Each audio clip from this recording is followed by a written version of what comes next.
19. novembrī zemkopības ministrs Jānis Dūklovs apbalvoja 53 nozares pārstāvjus – lauksaimniekus, speciālistus, zinātniekus, mācību spēkus un valsts pārvaldes darbiniekus par sasniegumiem lauksaimniecībā, meža nozarē, zivsaimniecībā un pārtikas aprites nodrošināšanā. To jau neizdomāja ne ministrs, ne valsts sekretārs, ne kāds cits.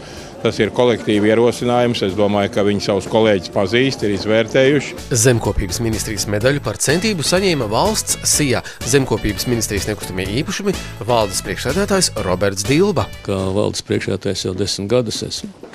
Un, ja novērtē, tas ir ļoti patīkami un noteikti stimulējoši. Viņš ļoti daudz ko darījis. Finansējums saņemšanā, teiksim, no Eiropas, no struktūra fondiem, jā, un ka mums tāds atbalsts ir mazliet uz augšu. Tur liels paldies jāpasaka Dilbas kungam.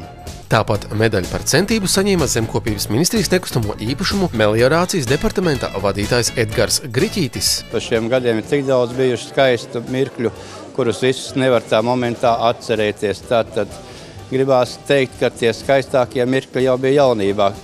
Tas viss ir tāds būtiskāks, pirmreizējīgs. Būtībā viss mūžs ir veltīts meliorācijai no Lauksaimniecības akadēmijas kā beidzas tā līdz šai dienai. Kādreiz mums bija milzīga nozara, kurā strādāja tuvu pie 20 000 cilvēku, un tagad no tā viss ir tikai tāds atspūgs, ja tā mēs paskatāmies.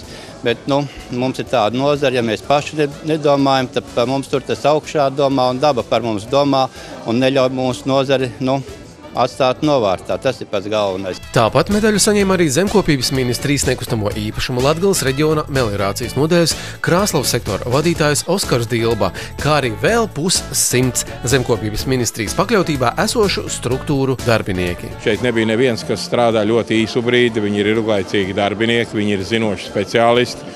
Vēlējums ir, protams, lai viņi turpina savu darbu. Es gribētu arī viennozīmīgi pateikt paldies visam savam kolektīvam, jo pateicoties arī kolektīvam, ka viņi visi aktīvi un ražīgi strādājuši, arī acīm redzot, nāca pie tā, ka ir mums apbalvojumi gan departamenta direktoram, meliorācijas departamenta direktoram, gan arī man. Paldies viņiem. Katram apbalvotajam šī godināšana noteikti ir kā stimuls turpmākajam darbam. 14. 20.